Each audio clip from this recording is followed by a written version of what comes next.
अगर आप चाहते हो कम खर्च के अंदर बहुत ही जल्दी अपने घर का काम करवाना, तो आज की ये जो कंस्ट्रक्शन टेक्निक हम देखने वाले हैं ये बहुत ही कारगर साबित हो सकती है। देखिए दोस्तों, जब भी बात आती है घर बनाने की तो जरूरत के हिसाब से तकनीक बदलती है। अब ऐसा नहीं कि हम हर बार घर बनाने के लिए रेगुलर लाल ईंटें, कॉलम, स्लैब का ही इस्तेमाल करें। आजकल बहुत सारी अलग अलग तकनीकों का इस्तेमाल किया जाता है घर बनाने के लिए, फिर चाहे वो 3D कंस्ट्रक्शन टेक्नोलॉजी हो, इस तरह की और भी टेक्नोलॉजी आ जाती है। पर जब बात आती है प्रैक्टिकली सबसे फास्ट और कम खर्च के अंदर घर बनाने की, तो एमएस का जो स्ट्रक्चर है उसका कोई जवाब नहीं है। हालांकि इसके बारे में हमने पहले एक सेपरेट वीडियो बना के रखी थी, जिसमें कि हमने ये देखा था कि घर बनाने के लिए एमएस स्ट्रक्चर प्लस जो सीमेंट शीट है उनका इस्तेमाल करके घर को काफी तेजी के साथ और कम खर्च के अंदर बनाया जाता है। पर उस तकनीक में एक छोटा सा लिमिटेशन था कि दीवारों की थिकनेस जो है वो काफी कम होती थी, लोगों को सिक्योरिटी के हिसाब से इतना सेफ नहीं फील होता था। पर आज हम जो टेक्निक देखने वाले हैं उसकी वजह से आपकी जो दीवारें हैं वो भी मजबूत रहेंगी, घर को बनाने के लिए कम खर्च आएगा और ये दिखने में भी काफी शानदार दिखाई देगा। और ये घर किन लोगों के लिए सबसे बेस्ट हो सकता है, इसके बारे में भी हम वीडियो के एंड में बात करने वाले हैं। देखिए दोस्तों, जब भी बात आती है घर बनाने की तो हमारे सामने वही रेगुलर ऑप्शंस आ जाते हैं। पर आज हम जिस घर को बनाने के बारे में देखने वाले हैं वो ना आरसीसी फ्रेम स्ट्रक्चर टाइप होगा, ना ही लोड बेरिंग स्ट्रक्चर टाइप होगा।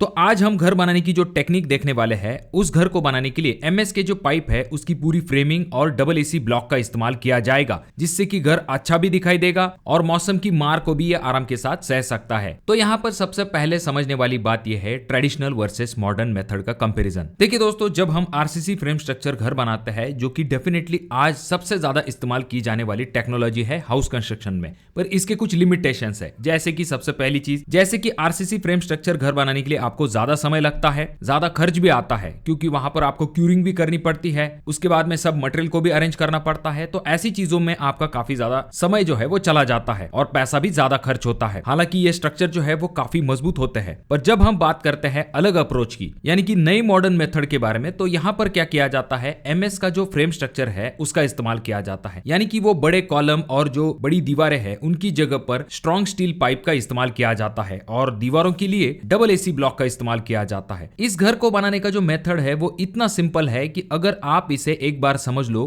तो आपको ऐसा लगेगा कि हमें पहले इसके बारे में क्यों नहीं सोचा। तो अब हमें ये तो पता चल गया कि इस घर को बनाने के लिए एमएस स्ट्रक्चर का इस्तेमाल किया जाता है और डबल एसी ब्लॉक का। पर अब ये जानते हैं कि इसे किस तरह से बनाया जाता है। देखिए दोस्तों, यहाँ पर सिंपल सी एक चीज आपको ये ध्यान में रखनी है कि जहां पर भी आपको इस घर को बनाना है उसका पहले आपको प्लान डिसाइड कर लेना है। अब जिस पर्टिकुलर लोकेशन पे आप कॉलम खड़ा करने वाले थे, वहां पर आपको सबसे पहले उस जगह पर पाइल का काम करवा लेना चाहिए। यानी कि पहले पाइलिंग वर्क होगा, उसके बाद आपके ग्राउंड लेवल पे बीम आते हैं, बीम के ऊपर आपका ईंटों का काम होता है, ये काफी इंपॉर्टेंट चीज होती है। उसके बाद आपका जो प्लिंथ होता है उसके अंदर मुरुम को फिल किया जाता है। अब आपकी ये जो प्लिंथ है इसके अंदर आपको रेगुलर जिस तरह से हम बाकी स्ट्रक्चर में फिलिंग करते हैं उस तरह से हम इसके अंदर भी मुरुम फिलिंग करेंगे। तो यहाँ पर जब हम मुरुम फिलिंग कर देते हैं और उसके बाद उसके ऊपर पीसीसी हो जाती है तो हमारा काम जो है वो कंप्लीट हो जाता है। अब आपके स्ट्रक्चर के हिसाब से आप एमएस पाइप जो है उनका इस्तेमाल कर लोगे। अलग अलग टाइप के साइज के पाइप का इस्तेमाल यहाँ पर किया जाता है स्पेस और लोड के हिसाब से। कुछ जगह पर 4 इंच बाय 4 इंच के एमएस के पाइप का इस्तेमाल किया जाता है। अब बहुत सारे लोगों को लगेगा कि इससे इतनी स्ट्रेंथ आएगी या फिर नहीं। देखिए दोस्तों, यहाँ पर सबसे इंपॉर्टेंट चीज ये है कि इसके ऊपर हेवी लोड नहीं होने वाला है, यानी कि ऊपर की तरफ कोई स्लैब नहीं है और ये एक इफिशिएंट डिजाइन है। एमएस पाइप में ऑलरेडी स्ट्रेंथ अच्छी होती है और ऊपर से वेट भी कम होता है, तो ओवरऑल स्ट्रक्चर का लोड कम हो जाता है। इससे आपका जो पाइल डिजाइन है वो भी आप लाइट ले सकते हो, ये सीधे आपके पैसे में कन्वर्ट होता है, यानी कि आपका पैसा जो है वो काफी ज्यादा बच जाता है। अब आपके जब एमएस पाइप कंप्लीट हो जाएंगे तो ऊपर के तरफ से आपका जो रूफिंग का काम होता है वो कंप्लीट किया जाता है। अब रूफिंग के लिए आपके सामने कुछ ऑप्शंस होते हैं, जैसा कि अगर आप चाहो तो यहाँ पर आप जो है इस तरह के मेटल रूफ का इस्तेमाल कर सकते हो, यानी कि कोटेड शीट का यहाँ पर इस्तेमाल किया जाता है। आजकल अलग अलग टाइप के डिजाइन वाले जो रूफ्स आते हैं, जैसे कि शिंगल्स, उसके बाद में जो काउल आते हैं उनका भी इस्तेमाल किया जाता है, तो ये भी काफी अच्छा दिखाई देता है। तो ऐसी चीजों का आप यहाँ पर इस्तेमाल कर सकते हो। अब आपके दिमाग में ये भी सवाल होता होगा कि अगर हम मेटल रूफ लगा देंगे तो हमें नीचे की तरफ काफी ज्यादा गर्मी महसूस होगी। तो इसकी चिंता मत कीजिए, यहाँ पर और एक ऑप्शन है जिसकी मदद से आप जो है गर्मी से भी बच सकते हो, जिसके बारे में हम आगे देखने वाले हैं। इसके बाद अगर हम बात करते हैं आपकी जो दीवारें है, अब आपकी प्लिंथ लेवल तक तो आपने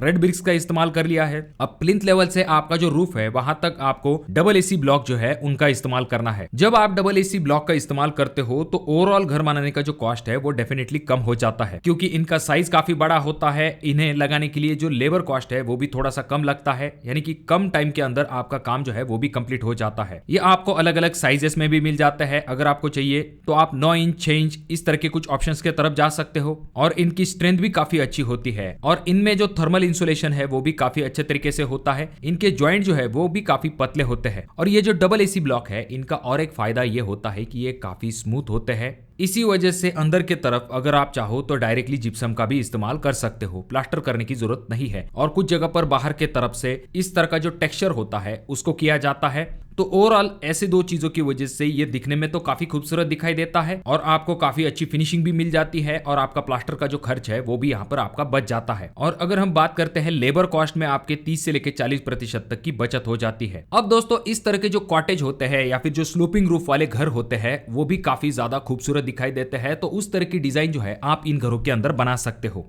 अब इन घरों को जब आप बना देते हो तो अंदर के तरफ गर्मी का सवाल वापस से आ जाता है। तो यहाँ पर आपको क्या करना है, अंदर के तरफ से एक इंसुलेशन शीट जो है उसका इस्तेमाल कर लेना चाहिए।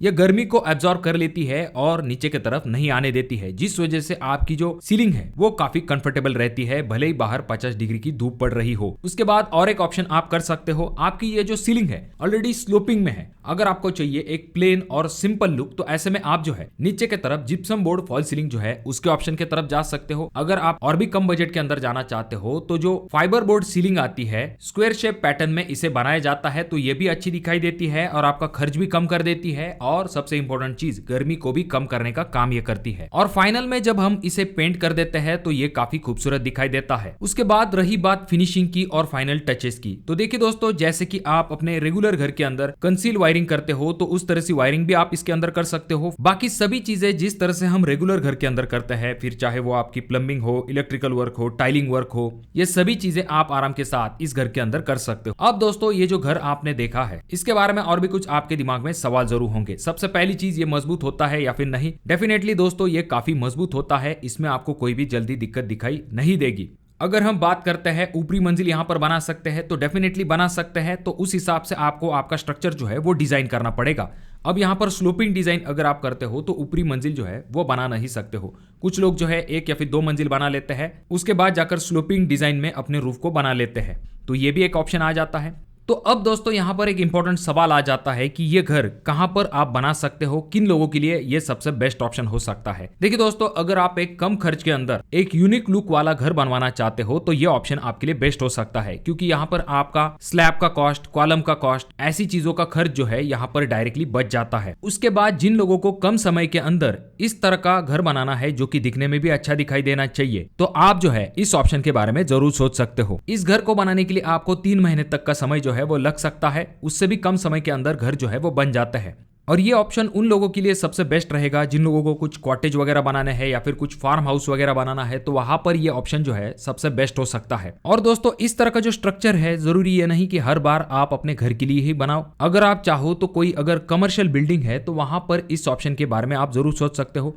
कुछ होटल्स होते हैं जो कि दिखने में काफी अच्छे दिखाई देते हैं, तो वहां पर जो स्लोपिंग रूफ है उसका काफी ज्यादा ट्रेंड होता है, तो वहां पर भी आप इस तरह के स्ट्रक्चर का इस्तेमाल कर सकते हो। वहां पर तो आपके काफी ज्यादा पैसे जो है वो सेव हो सकते हैं, यानी कि कमर्शियल प्लस रेसिडेंशियल दोनों ही पर्पज के हिसाब से ये घर जो है ये आपके लिए एक बेहतरीन ऑप्शन बन के सामने आता है। तो अब दोस्तों आखिर में सबसे इंपॉर्टेंट सवाल आ जाता है कि क्या हमें रेगुलर घर बनवाने चाहिए आरसीसी फ्रेम स्ट्रक्चर वाले या फिर इस ऑप्शन की तरफ जाना चाहिए? दोनों में से कौन सा ऑप्शन सबसे बेस्ट रहेगा? देखिए दोस्तों, इसका सिंपल सा आंसर है, यह आपके जरूरत के ऊपर डिपेंड होगा। जैसे कि मैंने आपको कहा, जहां पर आपको कहीं पर फार्म हाउस बनाना है, टेम्पररी स्ट्रक्चर बनाना है, तो ऐसी जगह पर यह ऑप्शन जो है वो बेस्ट हो सकता है, या फिर कॉटेज वगैरह बनवाना है। पर जहां तक बात आती है रेगुलर घरों की, तो वहां पर आज भी जो आरसीसी फ्रेम स्ट्रक्चर घर है वो सबसे बेस्ट ऑप्शन रहेगा, क्योंकि सबसे पहली चीज इसमें आप मल्टीपल फ्लोर बना सकते हो, ये दिखने में अच्छा दिखाई देता है। इसमें कस्टमाइजेशन जो है वो भी ज्यादा आप कर सकते हो, भले ही थोड़े से पैसे ज्यादा जाते हैं। तो क्या आपके हिसाब से ये जो MS structure plus double AC block वाला जो घर है, क्या ये अच्छा ऑप्शन है या फिर नहीं? कमेंट करके जरूर बताइए। क्या आप इसे बनवाना चाहोगे? वीडियो अगर आपको अच्छा लगा हो तो जरूर इसे लाइक कर दीजिए, बहुत ज्यादा ही अच्छा लगा हो तो अपने दोस्तों के साथ जरूर शेयर कीजिए। और ये जो दोनों वीडियो है इनमें से कोई एक वीडियो आपके जरूर काम में आ सकता है।